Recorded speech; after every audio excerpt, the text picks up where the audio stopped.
The Zglorg were a race of highly advanced beings.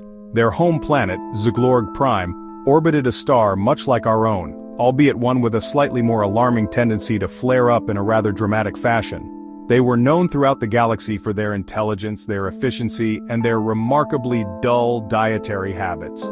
You see, the Zglorg had long ago dispensed with the messy and inefficient business of eating for pleasure. Meals were a purely functional affair. They came in the form of perfectly square, flavorless nutrient blocks. One block, 3 times a day, no more, no less. It was a system that worked, at least if your idea of a good time didn't involve savoring a delicious meal. Now, the Zglorg weren't completely devoid of a sense of curiosity. In fact, they were fascinated by the curious habits of less advanced species, particularly those who insisted on complicating their lives with things like emotions, art, and, of course, food, which is how a delegation of Zglorg anthropologists found themselves on Earth, observing the curious human ritual of breakfast. The Johnson family had no idea they were hosting intergalactic dignitaries.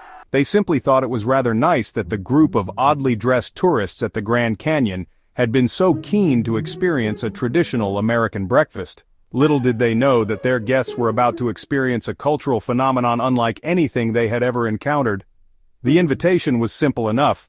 "Join us for breakfast at 8, chirped Mrs. Johnson, her face beaming with that particular brand of enthusiasm that only a mother about to inflict a mountain of pancakes on unsuspecting guests could muster.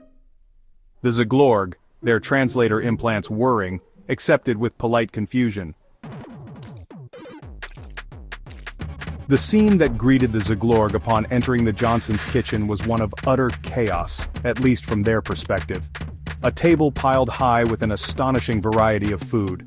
There were fluffy pancakes, glistening with an unidentified viscous substance. There were strips of something crispy and brown. There were bowls of brightly colored fruit and something white and lumpy called grits, which frankly looked rather unappetizing even by human standards.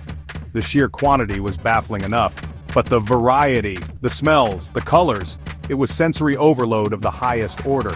The Zglorg stared, their multifaceted eyes darting back and forth like a group of tourists trying to take in the entirety of Times Square in a single glance. "Please have a seat," boomed Mr. Johnson, gesturing towards a plate piled high with pancakes. The Zglorg cautiously complied, their translator implants struggling to keep up with the barrage of unfamiliar words: syrup, bacon, orange juice, coffee. What followed was a comedy of errors. One Zglorg, mistaking the coffee for a type of nutrient broth, attempted to inhale it through its nostrils, resulting in a spectacular coughing fit and a rather startled cat. Another, intrigued by the texture of the pancakes, managed to get itself hopelessly entangled in a sticky web of syrup and dough. A third, convinced that the toaster was some sort of advanced communication device, spent a good portion of the meal attempting to interface with it using a series of high-pitched beeps and whistles.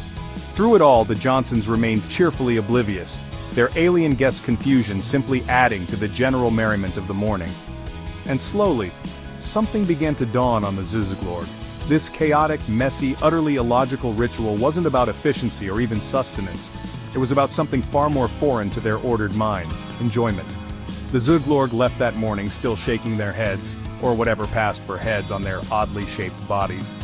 They couldn't quite grasp this human need to complicate something as simple as eating, but they had glimpsed a truth that their nutrient squares could never provide. Sometimes the greatest joy comes from embracing the chaos.